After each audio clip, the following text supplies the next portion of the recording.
para habitar em nós. Esse é o maior milagre, o homem se tornar casa de Deus. A palavra de Deus vai dizer que Deus não habita em casas feitas por mãos humanas, mas Ele habita em nós. Nós somos as pedras vivas dessa igreja. Nós somos casa e morada do Espírito Santo de Deus. Nós temos o Pentecostes, lá em Atos. Lá em Atos, nós temos um livro histórico, mas ao mesmo tempo é um livro que passa do Antigo Testamento para o Novo Testamento. É um livro que faz uma transição do velho para o novo. E lá em Atos nós temos o Pentecostes, mas não só o Pentecostes dos judeus. O que é isso, pastor? O derramamento do Espírito Santo. O derramamento do Espírito Santo. Quando nós chegamos no livro de Atos, Atos 1, nós temos a promessa que o Espírito Santo viria. Atos 2, nós temos o derramamento do Espírito Santo de Deus. O Espírito Santo é derramado sobre os judeus. Mas quando nós vamos para Atos 8, o Espírito Santo é derramado sobre os samaritanos. Os samaritanos eram um povo mestiço, né? Que era feito de judeus e gentios, para mostrar que o Espírito Santo e Deus veio para todos. Quando nós vamos mais para frente um pouquinho, lá na casa de Cornélio, o Espírito Santo é derramado sobre os gentios, e o Espírito Santo chega até nós. Mas só que tem um último ato de derramamento do Espírito Santo, que às vezes a gente esquece ou deixa passar. Lá em Atos 19, tinha 12 homens. Esses 12 homens eram o quê? Eram discípulos de João Batista. E eles ainda estavam no Antigo Testamento. E Paulo faz imposição de mãos sobre eles. Eles creram em Jesus. E aqueles 12 homens também batizados pelo Espírito Santo. São batizados pelo Espírito Santo. E aquela fase de derramamento do Espírito Santo, ela termina ali. Como é que o Espírito Santo hoje é derramado sobre as nossas vidas? Quando cremos em Jesus. A palavra de Deus lá em Efésios 1,13 vai dizer que depois de crermos nele, ouvirmos a palavra da salvação, tendo nele crido, recebemos o Espírito Santo de Deus. E é muito interessante porque nós agora nos tornamos casa de Deus, templo e morada do Espírito Santo de Deus. E eu gostaria de falar de 2 homens cheios do Espírito Santo de Deus. Homens comuns, como nós, mas 2 homens que impactaram o mundo através da palavra de Deus. A partir do momento que eles tiveram um encontro com Jesus e em seguida o batismo com o Espírito Santo. Porque esse é o batismo que salva. Não é o batismo nas águas, quando nós mergulhamos, porque muitos vão abandonar a igreja. Mas o batismo com o Espírito Santo, mesmo aqueles que às vezes se afastam da igreja, se for filho de Deus, Deus traz novamente. Deus traz novamente para a sua casa. Por quê? Porque Ele é templo, porque Ele é morada, porque Ele é uma pedra viva da igreja. Abramos nossas Bíblias em Atos. Atos do Espírito Santo na vida dos apóstolos. Atos 4, com esse tema, milagres de Jesus, homens cheios do Espírito Santo de Deus, homens que impactaram o mundo. 2 pescadores. E nós temos que ter sim o exemplo desses homens, porque esses homens seguiram Jesus e nós temos que seguir Jesus.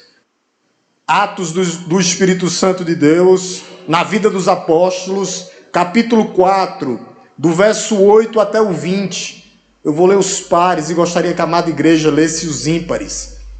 Tá? Para aqueles que nos visitam, vai estar projetado aqui. E nós vamos ler do 8 ao 20. Amém?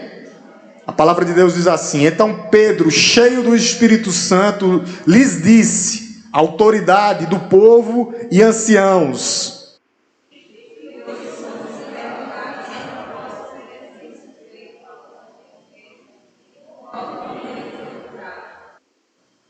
Saiba os senhores, todo o povo de Israel, que é em nome de Jesus Cristo, o Nazareno, a quem vocês crucificaram, e a quem Deus ressuscitou dos mortos. Sim, em seu nome é que este está curado na presença de vocês.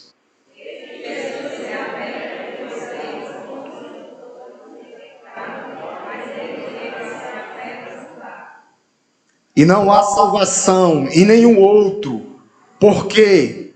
Em nenhum outro, porque debaixo do céu não existe nenhum outro nome dado entre os homens pelo qual importa que sejamos salvos.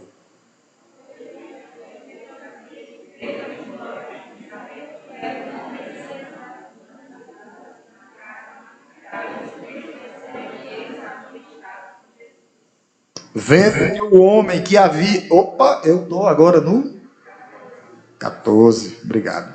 É porque sempre lembrando, eu nos ímpares e vocês nos pares, eu já ia me perder. Vendo que o homem que havia sido curado estava com eles, nada tinha a dizer, em contrário.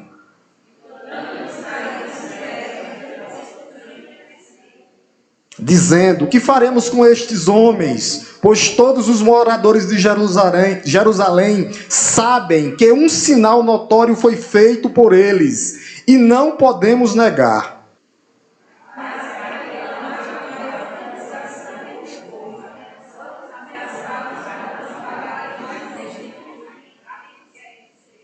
Chamando-os, ordenaram-lhes que de modo nenhum falassem nem ensinassem no nome de Jesus.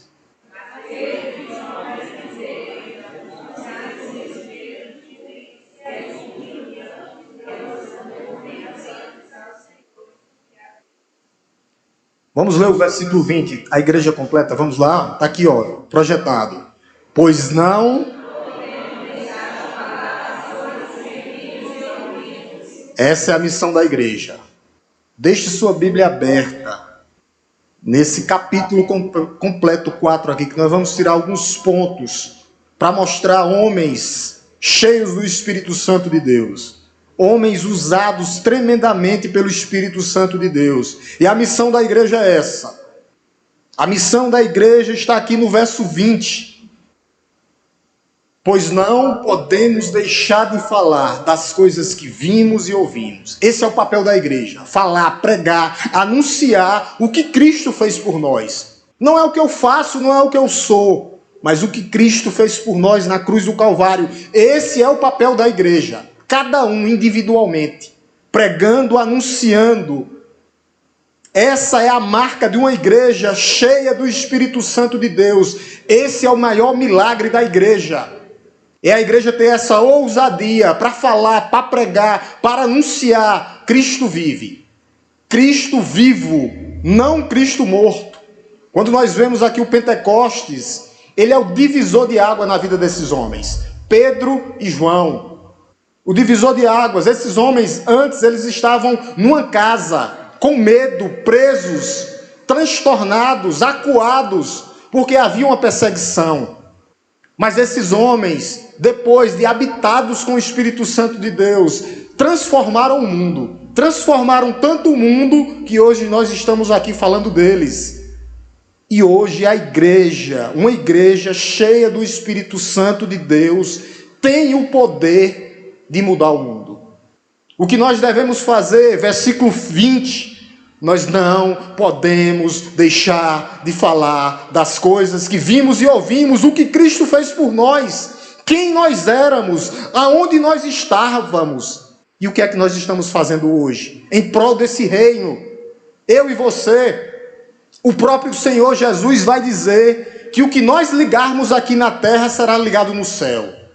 Não sou eu que estou dizendo, abra sua Bíblia em Mateus 18, Mateus 18, 18. Mateus 18, 18. Olha o que é que ele diz em Mateus 18, 18. Esse é o papel da igreja, Mateus 18, 18. Mateus 18, 18. Logo em seguida a gente já pode voltar para o capítulo 4. Eu só vou pegar esse versículo de referência. Está aqui.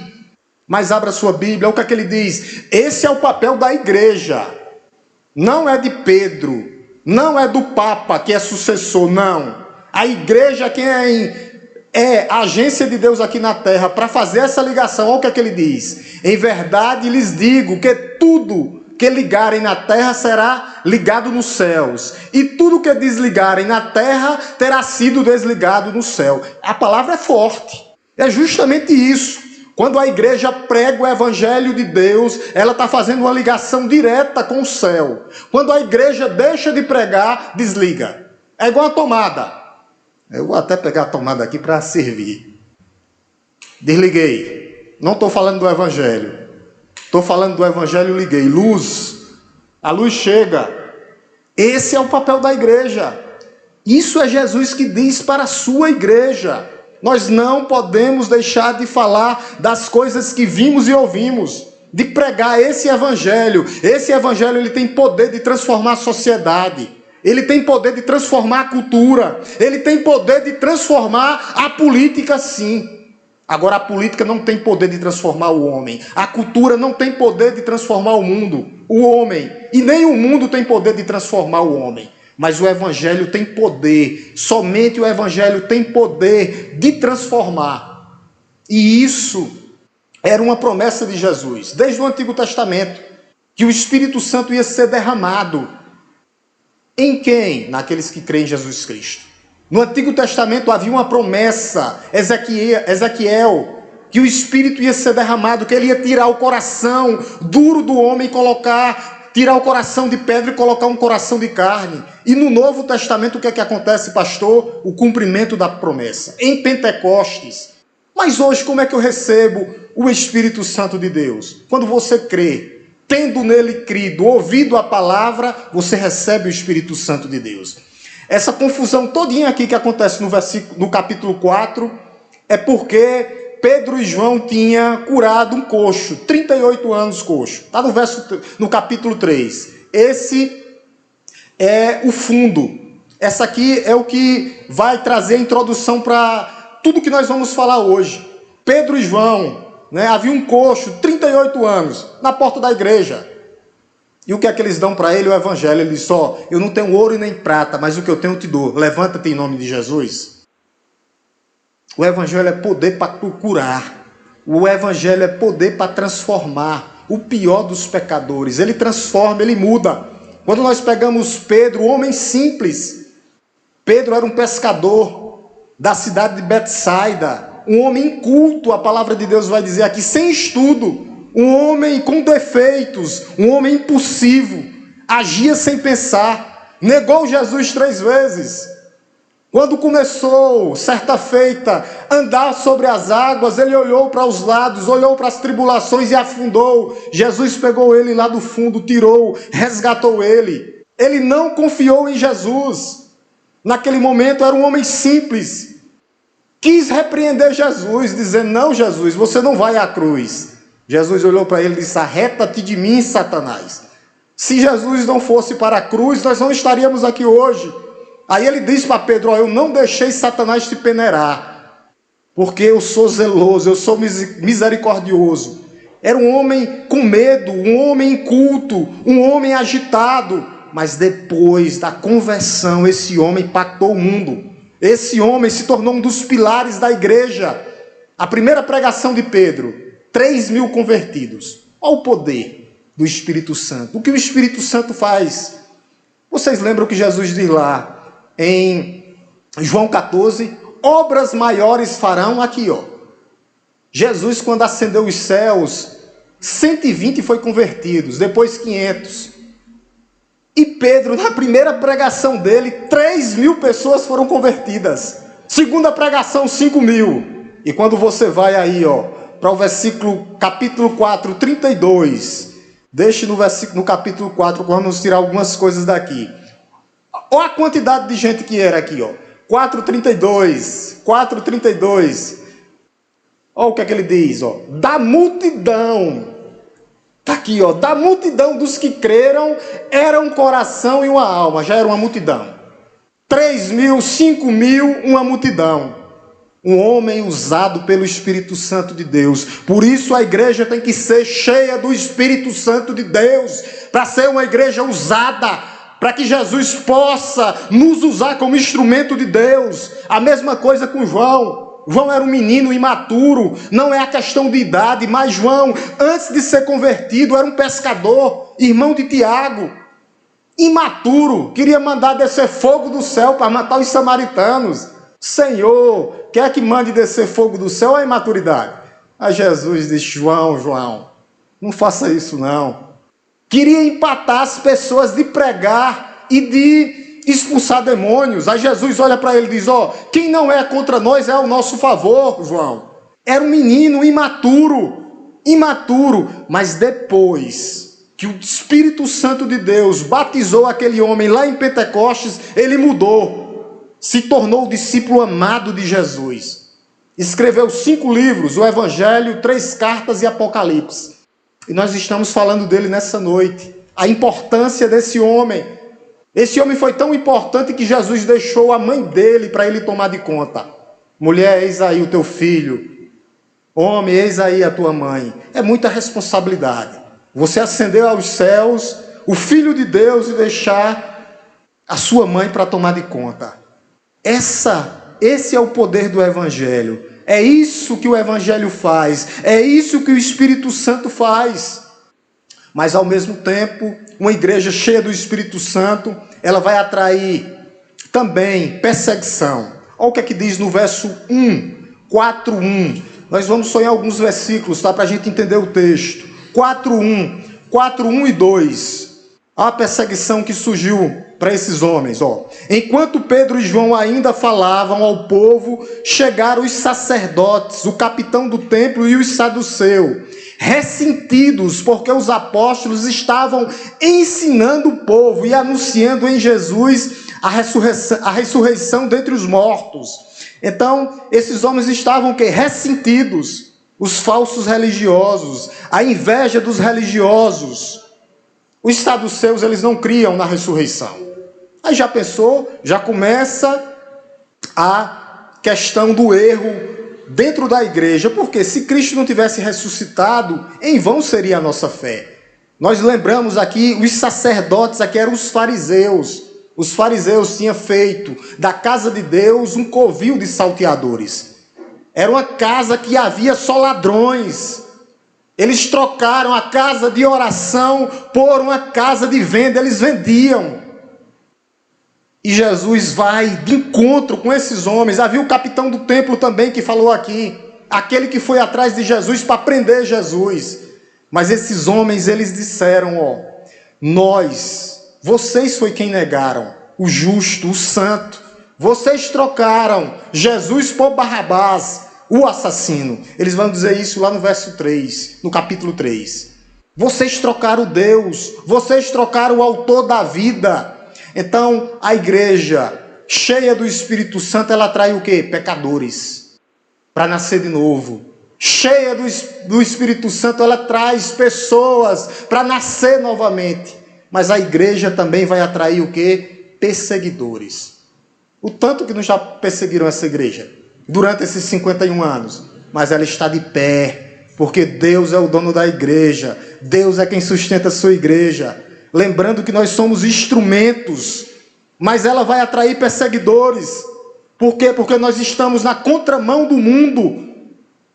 Nós temos que ter cuidado para não atrair uma coisa chamada câncer dentro da igreja. O que é isso, pastor? Um câncer dentro da igreja. A inveja, o ciúme, as contendas. Isso é um câncer dentro da igreja. A igreja tem que ter cuidado para não atrair isso, porque já passou por momentos difíceis. Ela tem que estar prevenida para não cair nos erros passados. Por isso a gente não deixa entrar aqui hipocrisia. Hipócrita no púlpito não. A pregação é do evangelho. Dentro da igreja não pode haver contendas. Alguns vão querer. Por quê? Nem fazem, nem quer que os outros fazem. E acha ruim quando os outros fazem. Eu disse, meu Deus, nem vai. Acha ruim que vai. Diz que os outros estão lá na frente para se apresentar. E tem isso, claro que tem. É igreja, falhos ainda. Nós estamos em construção, mas nós temos que cuidar para que isso não aconteça. Quando nós vamos olhar e perceber o verso 3 do capítulo 4, esses homens foram presos. Presos por causa do evangelho. Verso 3, olha o que é que diz. Prenderam Pedro e João. Eles foram presos por causa do evangelho. Mas nem isso deixou desses homens ser ousados. Não, eles não deixaram de anunciar, eles não deixaram de divulgar a palavra de Deus. Meus irmãos, deixa eu dizer a vocês, nada e nem ninguém pode parar a voz de um adorador. Um adorador por excelência não é calado. Nada pode calar um homem e uma igreja cheia do Espírito Santo de Deus. Porque nós somos homens e mulheres cheios e nós somos destemidos para pregar o evangelho no meio dessa cultura, do jeito que ela está, decadente. E o que é que acontece? Depois que nós somos alcançados pelo evangelho, há o crescimento, olha o que é que diz no verso 4. Verso 4, porém muitos dos que ouviram a palavra creram. A igreja crescia em graça, conhecimento e número. A igreja subiu para 5.000, verso 5, olha o que ele diz, verso 4, verso 4. Porém muitos dos que ouviram a palavra creram, subindo o número desses homens para quase 5.000. A igreja já começou a se espalhar, 3.000, 5.000. Quando nós chegamos no final do verso 4, uma multidão. Como é que acontece isso, pastor? No poder do Espírito Santo de Deus. Uma igreja dependente de Deus. Uma igreja aos pés de Cristo. Uma igreja que ora, uma igreja que intercede. Uma igreja que se coloca no lugar do necessitado. É isso que acontece. Acontece o avanço. Às vezes os crentes não entendem. Eles pensam... E alguns dizem assim, eu vou orar por uma perseguição. E eles não sabem qual é o peso de uma perseguição. O que é procurar filhos seus para torturar, para violentar. Eu não oro por uma perseguição, eu oro para que Deus traga um avivamento espiritual na vida da igreja.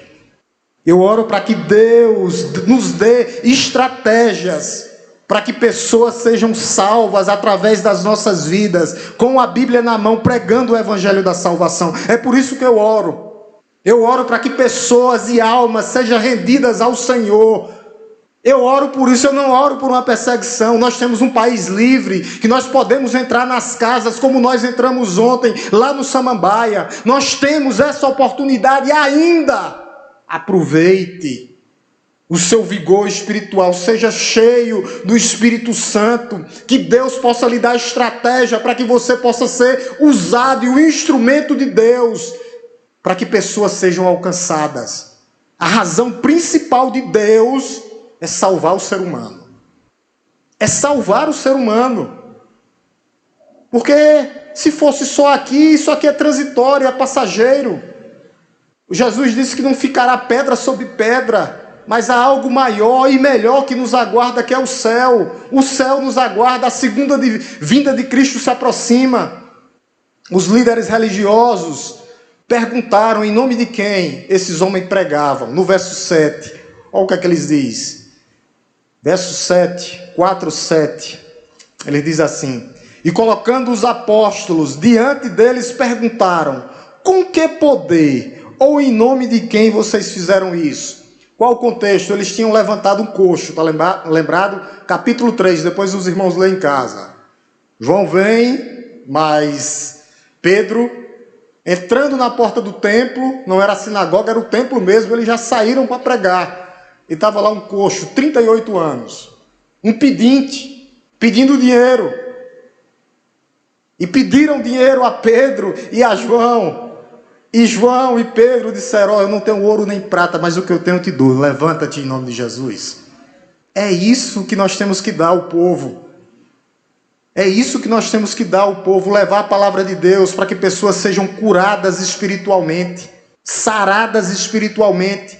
Em nome de quem vocês fizeram isso? Com a resposta de João no verso 12. No verso 12. Com a resposta de João no verso 12. Verso 10 ao verso 12, verso 10 ao verso 12. Olha o que é que ele disse: saibam os senhores todos e todo o povo de Israel, que em nome de Jesus Cristo Nazareno, a quem vocês crucificaram e a quem Deus ressuscitou dentre os mortos, sim, em seu nome é que este está curado, o coxo, 38 anos, na presença de vocês: este é Jesus, a pedra que vocês, construtores, rejeitaram, mas ele veio ser a pedra angular. E não há salvação em nenhum outro nome, porque debaixo do céu não existe nenhum outro nome dado entre os homens pelo qual importa que sejamos salvos. Nós fazemos isso em nome de Jesus Cristo Nazareno. Em nome de Jesus Cristo Nazareno, louvado seja Deus. A igreja tem que continuar dando esse testemunho. Esse testemunho é em nome de Cristo que a igreja vive e prega. Não há salvação em nenhum outro nome. Crucificado sim, morto, sepultado sim, mas ressurreto dos mortos. Ele é um Deus de vivos e não de mortos. Essa é a pregação da igreja. Nem que custe a prisão, como esses homens foram presos. É interessante que no verso 10, ele não atribui a cura a ele mesmo, que nem os falsos profetas dessas falsas igrejas, né? Eu estou falando do meio evangélico mesmo, que é terrível, né? Que diz que levanta no nome dele. Ele diz: não, eu levantei aquele coxo no nome de Jesus, o Nazareno. É em nome de Jesus. Toda cura é em nome de Jesus, principalmente a cura da alma. O que é a cura da alma, pastor? Verso 12. Verso 12 está aqui, a cura da alma. A cura completa para a sua alma está aqui no verso 12. Olha o que é que ele diz. E não há salvação em nenhum outro nome, porque debaixo do céu não existe nenhum outro nome dado entre os homens pelo qual importa que sejamos salvos. A salvação física é em nome de Jesus. A salvação da alma é em nome de Jesus. Não há outro nome. Não há outro nome. Debaixo, nem em cima, somente Cristo. A cura é em nome de Jesus. Nós pregamos Cristo. Por isso que todo o Antigo Testamento apontava para Ele. Todos aqueles sacrifícios de animais, Ele veio como o sacrifício, como o cordeiro que tira o pecado do mundo, para salvar você, para lhe substituir. Ele é o Salvador do mundo. Não há salvação em nenhum outro nome. O Santo de Israel, o autor da vida, o pão da vida, o alimento espiritual, a luz do mundo que entrou e penetrou no seu coração para lhe dar vida, lhe trazer a vida. Ele é o caminho que lhe conduz para o céu. Somente Cristo. É Ele, somente Ele. Ele é Deus. Todos os milagres apontavam para Ele. Os milagres que Ele fez mostram que Ele é Deus. Ele é o Senhor da glória. Aquele que foi morto. Aquele que o Antigo Testamento aponta para Ele. Quando nós vamos para os 3 salmos, 22, 23 e 24, está falando de Jesus ali como bom pastor. No Salmo 22 ele dá um grito. Quando ele diz: Deus meu, por que me desamparastes? No Salmo 22, apontava para o que ele disse lá na cruz. Ali não é um grito de derrota, mas é um grito de vitória. Ali é um grito de vitória, porque logo em seguida ele disse: está consumado. Eu paguei o preço completamente pelos seus pecados. Você está livre em Cristo. No Salmo 23, ele é o bom pastor. O Senhor é meu pastor e nada me faltará. Mesmo que você ande pelos vales, mesmo que você passe pelo vale da sombra da morte, eu estarei contigo de dia e de noite, por causa da minha misericórdia e por causa do meu perdão, por causa do meu amor. Bondade e misericórdia vão seguir a igreja todos os dias da sua vida. Por isso ele é o bom pastor. E no capítulo Salmo 24 ele fala do glorioso pastor, que vai buscar a sua igreja, para que nós possamos entrar nos portais eternos, juntamente com ele. O rei já está voltando. A igreja tem que estar preparada. Como a igreja continua preparada? Pregando o evangelho. Pregando o evangelho. Com ousadia que nem esses homens fizeram. E os religiosos viram a ousadia desses 2 homens. Olha o que é que eles dizem no verso 13. Os religiosos, verso 13, 4:13. Ao verem a ousadia de Pedro e João, sabendo que eles eram homens iletrados e incultos, ficaram admirados. e reconheceram que eles haviam estado com Jesus. Eles viram a ousadia de Pedro e João, homens incultos, sem estudo, sem educação básica. Pedro e João não tinham prata, não tinham ouro, mas eles tinham o poder do Espírito Santo de Deus para pregar o Evangelho. Eles eram homens ousados. Ele não tinha prestígio no meio dos religiosos, mas eles tinham tido um mestre por excelência, Jesus Cristo, nosso Senhor. Eram iletrados, mas tinham ousadia para pregar Cristo vivo. Nós estamos tendo ousadia de pregar Cristo vivo, ressurreto dos mortos, ou estamos tendo vergonha? Lembra o que Jesus disse? Aquele que se envergonhar de mim, eu me envergonharei dele. Nós não podemos nos envergonhar do Evangelho, porque o Evangelho é poder de Deus para a salvação de todo aquele que nele crê. E a igreja tem que pregar esse Cristo vivo. O apóstolo Pedro vai dizer que nós somos sacerdotes. O que é isso, pastor? Aonde você estiver, você tem que pregar sobre Cristo. Aonde você estiver, se abrir uma oportunidade, fale de Cristo. Fale e não te cales. Porque nós não podemos deixar de falar do que vimos e ouvimos, não. Essa é a diferença do Evangelho. Essa é a diferença do Evangelho.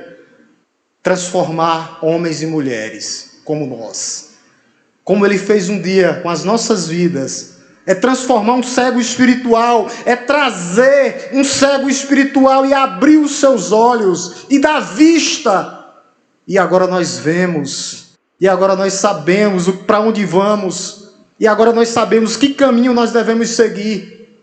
A beleza do Evangelho é nós sermos curados espiritualmente. É ver um homem blasfemo transformado. É ver um adúltero transformado. É ver um ladrão transformado. É ver um bêbado transformado e mudado. Essa é a beleza do Evangelho. Quando diz, esse homem não é mais o mesmo. Essa mulher não é mais a mesma. É isso que o Evangelho faz. Ele é poder de Deus para transformar. E esses homens, esses fariseus, esses religiosos, não queriam que esses dois homens pregassem o Evangelho. É isso que o mundo quer. O mundo quer que você se cale. E a igreja não pode se calar. Olha o que é que o Sinédrio diz no verso 18. No verso 18. Eles chamando-os, quem? Pedro e João, ordenaram-lhes que de modo nenhum falassem, nem ensinassem no nome de Jesus. O mundo quer isso. Quer que você seja um estudante anônimo dentro da faculdade. Quer que você seja um trabalhador anônimo. Um crente escondido que ninguém sabe que é crente. É isso que o mundo quer. Eles querem proibir, colocar mordaças em nossas bocas. Mas nós não podemos deixar de falar das coisas que vimos e ouvimos, o que Ele fez em nossas vidas, quem éramos, o que Jesus fez, a mudança de vida, a transformação de mente. Nós não podemos nos calar. Se nós nos calarmos, nós estamos sendo omissos. Olha o que é que esses homens dizem. Verso 19. Pedro e João respondem. Os senhores mesmos julguem se é justo diante de Deus. Ouvimos antes os senhores ou a Deus? Claro que a Deus. Claro que a Deus. Nós não podemos nos calar diante desse mundo, não. Os adversários, eles temem o testemunho da igreja. O problema, sabe o que é? Que às vezes a igreja não prega, a igreja não fala, a igreja perde a oportunidade de falar. Mas os nossos adversários, eles temem a pregação da igreja. Por isso nós temos que ser as Bíblias abertas. Aonde nós passarmos, as Bíblias abertas de Deus, exalando o bom perfume de Cristo. Por onde você pisar a planta dos seus pés, você tem que exalar o Evangelho da salvação para que outras pessoas sejam alcançadas, como nós fomos um dia. Um dia eu e você estávamos igualzinho a esses religiosos cegos. Nós criticávamos os evangélicos. Pelo menos eu já fiz isso. Olha a prova aqui. Só quer ser mais do que o outro. Aí Deus vem, tu agora vai ser pregador e ministro da palavra, que é para tu aprender. É isso que ele faz. E traz a gente para nos dar uma oportunidade para pregar Bíblias abertas. Bíblias abertas, a resposta está no verso 19. Os senhores mesmos julguem se é justo diante de Deus ouvirmos antes os senhores do que a Deus. Nós não ouvimos os religiosos, nós falamos Deus. Senhores, nós não vamos ouvir vocês. A autoridade de Deus está acima da autoridade humana. Nós temos que pregar o que a Bíblia diz, falar o que a Bíblia diz, pregar ela. Nós não precisamos fazer nada de bonito e de especial, simplesmente falar do Evangelho. Não deixar de falar das coisas que vimos e ouvimos. Por isso, se alguém chegar para você e dizer, não vá para a igreja, lá está cheio de hipócritas, aí você diz, seja bem-vindo, venha também, as portas estão abertas, seja bem-vindo. Porque nós não somos perfeitos, nós estamos em construção. Venham também. Eu vou porque lá é a casa de Deus. Eu vou porque lá tem pedras vivas. Se alguém chegar para você e disser, acabe seu casamento, acabe seu marido e sua esposa, ela está lhe traindo, não quer mais você. Você vai dizer, não, porque o meu casamento foi celebrado por Deus. Deus é Senhor do casamento. A instituição casamento vem antes da igreja.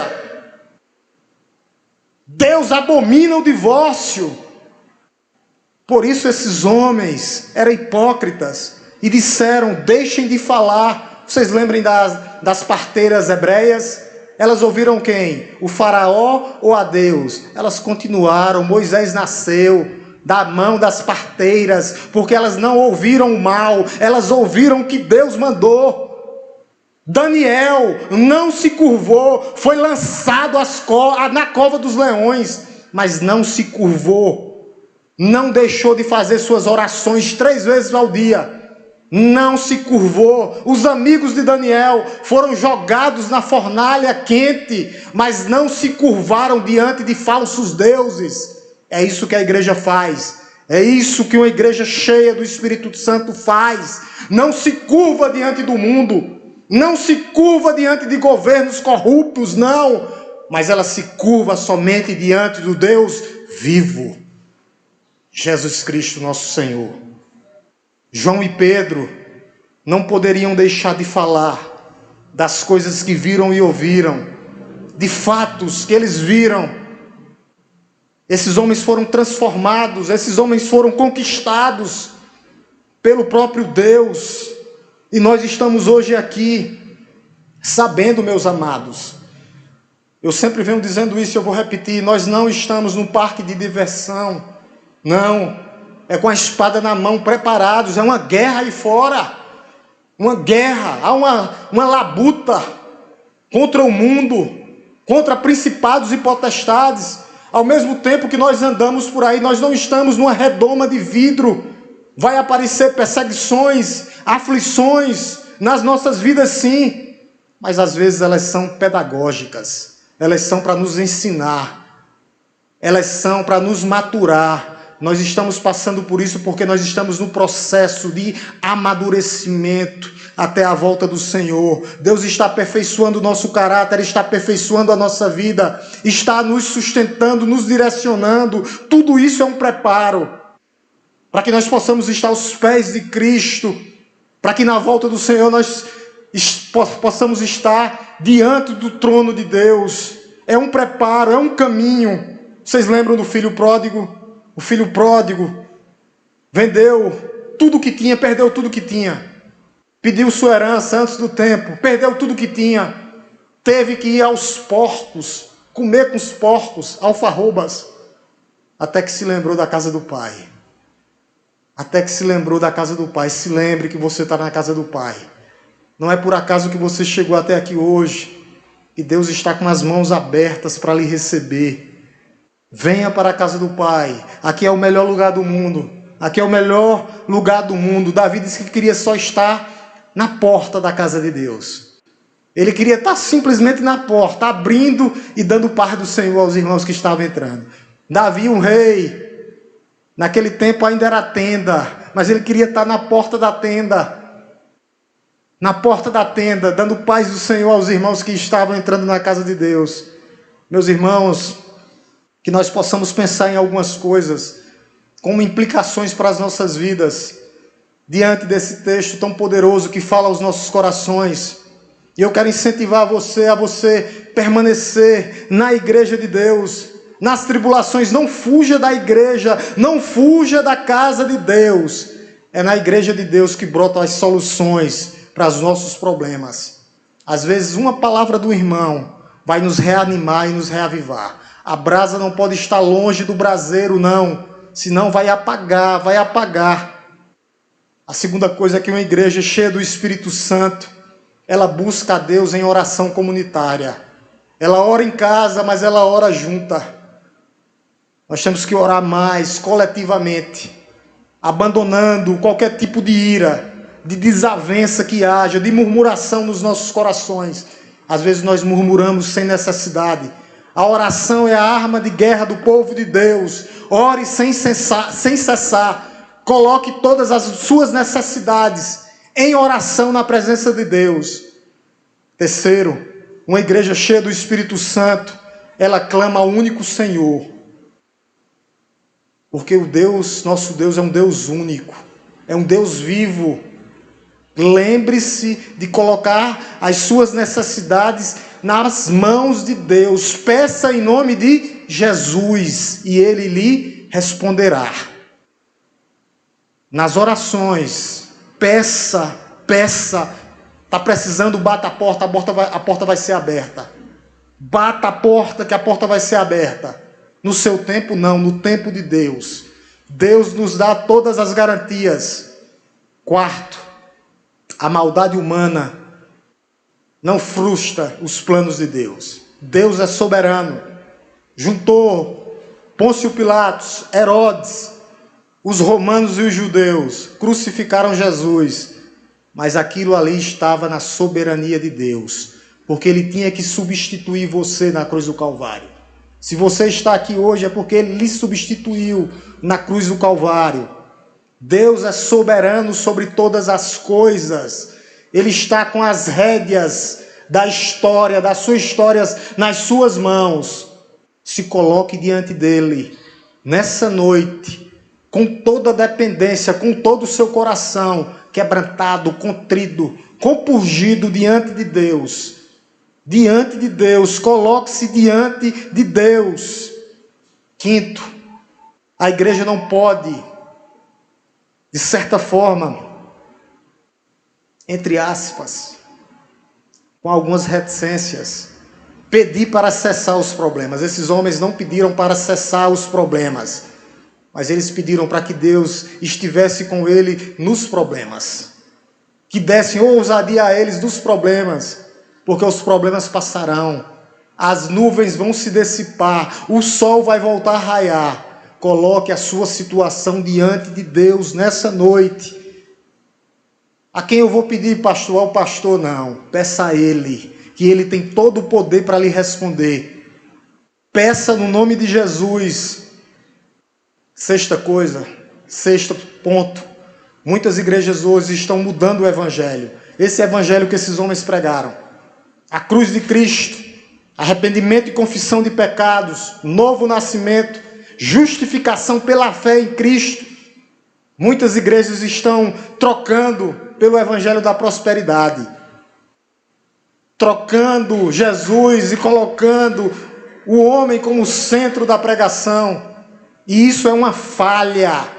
Isso é uma falha. Estão trocando a verdadeira pregação por palestras emocionais. Nada de negue-se a si mesmo. Nada de tome a sua cruz e siga Jesus.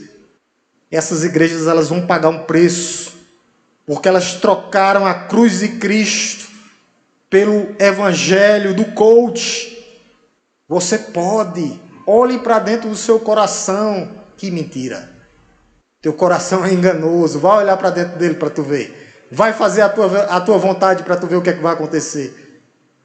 O evangelho da prosperidade. Querem mandar em Deus. Você nasceu para ser rico, bonito e cheiroso e perfumado. É mentira. Passaremos por tribulações. Jesus disse aqui: no mundo teremos tribulações.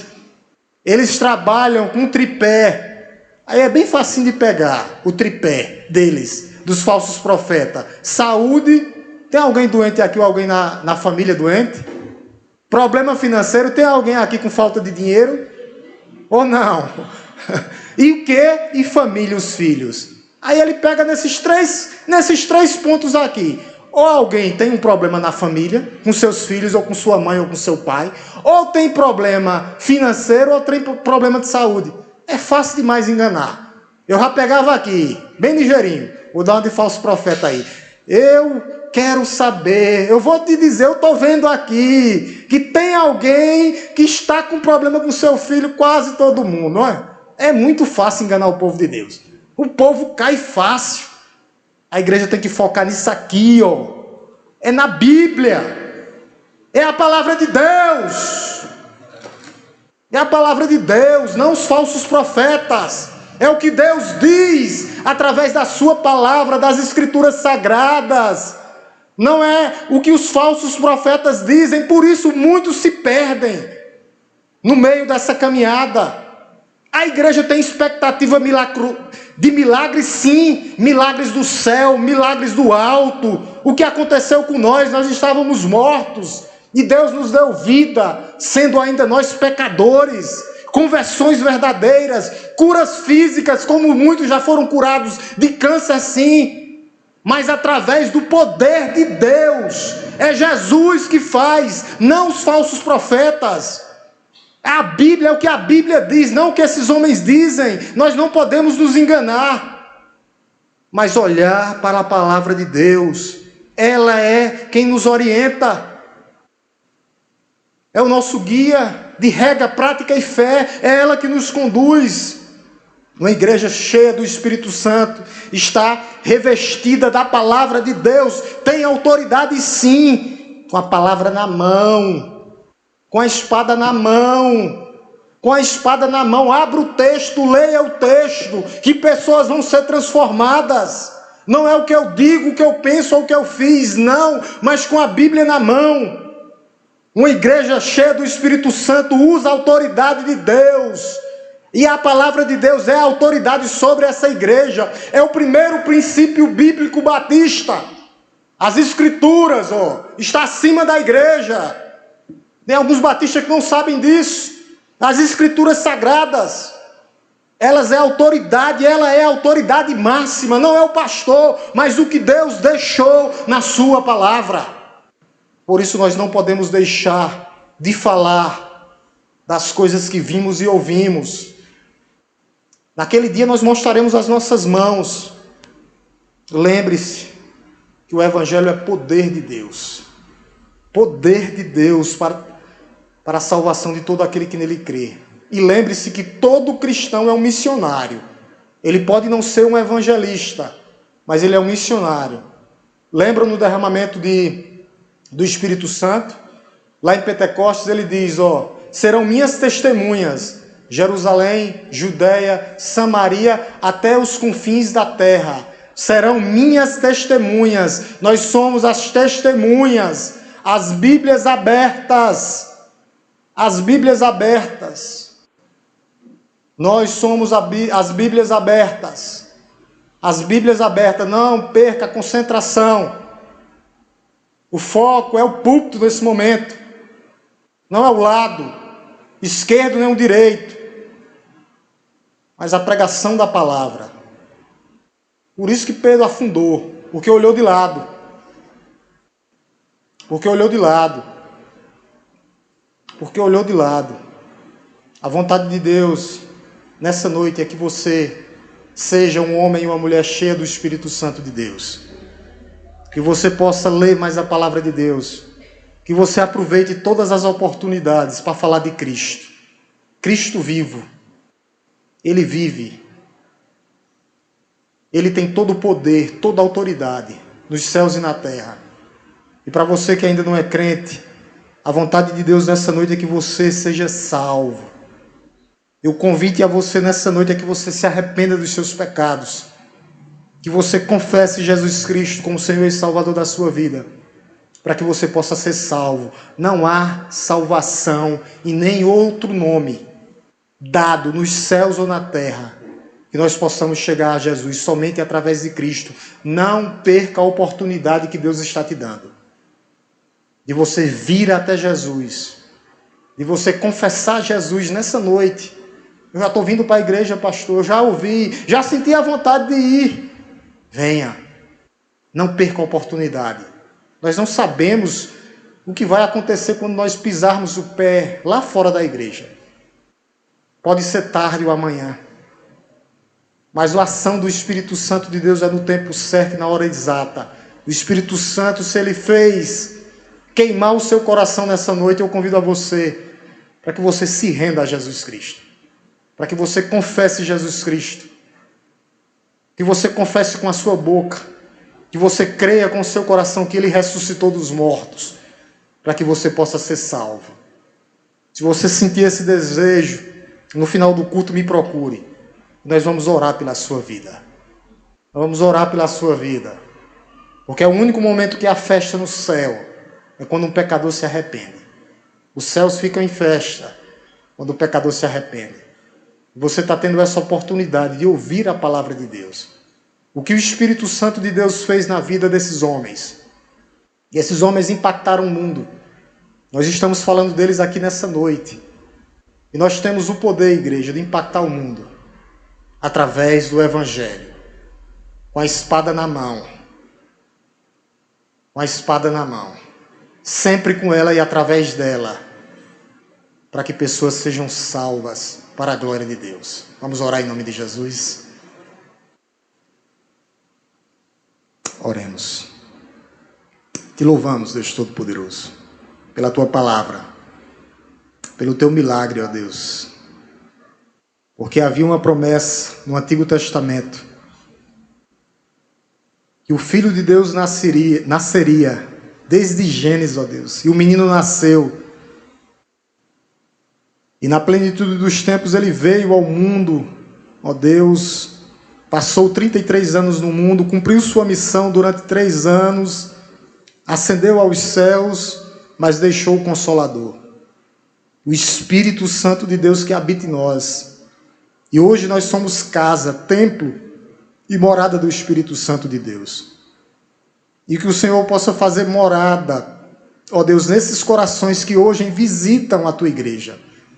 Entra, Pai Santo, com Teu poder, ó Espírito Santo de Deus, que o Senhor possa visitar esses que ainda não tomaram uma decisão. A Tua palavra diz que a salvação é um ato de Deus, mas que o homem precisa se arrepender e crer. Que eles possam entender, ó Deus, a Tua palavra hoje, nessa noite, que somente através do Espírito Santo de Deus há verdadeira transformação. Essa transformação de mente, de vida, essa mudança radical, trocando o coração de pedra e colocando o coração de carne. Ó Deus, e como o Senhor fez com nós um dia, que o Senhor possa ir de encontro, ó Deus, a esses que nos visitam nessa noite. Trabalha, Senhor, nos seus corações, penetra, Senhor, nos seus corações, que o Senhor possa reavivar, ó Deus, a Tua igreja, para que a Tua igreja continue sendo uma igreja cheia do Espírito Santo de Deus, pregando, anunciando o Evangelho da salvação, fazendo como Pedro e João. Nós não podemos deixar de falar das coisas que vimos e ouvimos. Que o Senhor possa nos dar ousadia, ó Deus, para pregar o Teu Evangelho a tempo e fora de tempo. Na primeira oportunidade que tiver, ó Deus, que nós possamos ser Tuas testemunhas vivas, não perdendo nenhuma oportunidade. Porque a Tua palavra vai dizer que a palavra de Deus não volta vazia. Assim como a chuva cai do céu, ela não volta mais para o céu. Que essa palavra possa ter feito morada dos nossos corações, nos tornando, ó Deus, homens e mulheres, ó Deus, cheios do Espírito Santo. Renova, Senhor, a fé daqueles que estão abatidos, cansados, sobrecarregados, na Tua igreja, ó Deus. Que o Senhor possa continuar, ó Deus, nos dando ousadia, o teu poder, para que verdadeiramente nós possamos ser tuas testemunhas, ó Deus. Obrigado, Senhor.